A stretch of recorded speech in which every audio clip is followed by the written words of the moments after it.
Pythagore, le père sacré des nombres et des vibrations. Et si tout avait commencé bien avant toi, bien avant la matrice, bien avant les coachings, bien avant les PDF et les méditations.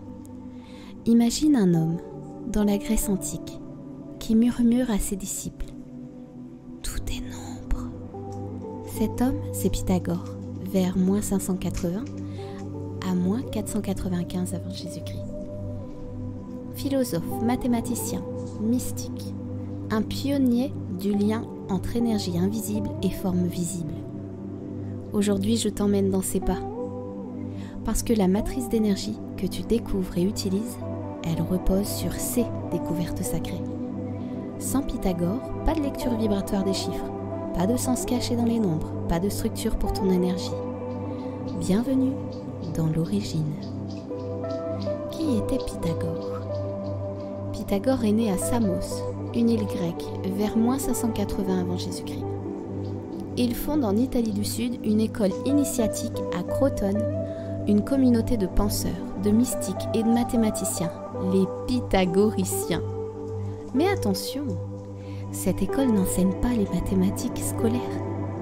Elle enseigne le sacré du monde, à travers les nombres, la musique, la géométrie, les harmonies cosmiques. Chaque chose, chaque être, chaque son vibre selon une fréquence, et chaque fréquence est mesurable par un nombre. Pour Pythagore, les nombres sont des briques invisibles de l'univers. Ses travaux majeurs ? En premier, le théorème de Pythagore. Oui, celui de tes cours de collège. Il ne l'a pas inventé, mais il en a révélé la portée symbolique. Il prouve que les proportions, triangle, carré, racine, créent de l'ordre dans le chaos. Ensuite, la musique des sphères. Il découvre que les notes musicales suivent des rapports numériques précis. Il en déduit que les planètes, elles aussi, produisent une harmonie cosmique imperceptible à l'oreille, mais fondamentale à l'équilibre du monde. La tétraxis. Une figure triangulaire formée de 10 points. 1 + 2 + 3 + 4 = 10, représentant l'unité du tout. Elle est utilisée dans les rituels pythagoriciens comme symbole d'harmonie parfaite. Pourquoi Pythagore est au cœur de la matrice d'énergie ? Eh bien parce que la matrice d'énergie repose sur les mêmes principes que sa vision du monde. 1. Chaque chiffre porte une vibration unique. 2. Chaque combinaison dévoile un chemin de vie. Et 3. Chaque trajectoire énergétique est une symphonie codée. Lorsque tu lis une matrice, tu déchiffres le langage invisible du vivant. Tu ne fais pas de la numérologie, tu révèles l'architecture vibratoire de l'être. Et cette architecture, c'est Pythagore qui l'a fondée.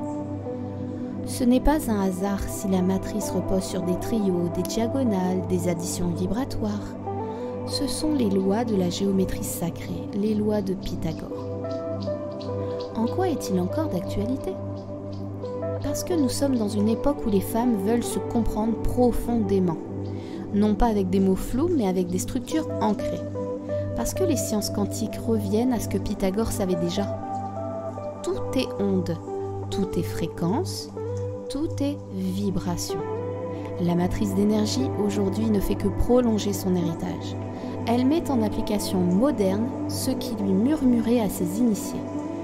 Connais les nombres et tu connaîtras l'univers. Pythagore n'a pas disparu. Il vibre en chaque cellule. Il est le grand-père silencieux de chaque matrice que j'analyse. Il est l'architecte caché derrière mon impact. Si tu veux comprendre la puissance de ton énergie, tu dois honorer ceux qui ont tracé le premier cercle. Dans le prochain article, je te parlerai de Nikola Tesla, un autre visionnaire obsédé par les chiffres. Et tu verras à quel point lui aussi a préparé la voie vers la révolution vibratoire que tu incarnes aujourd'hui.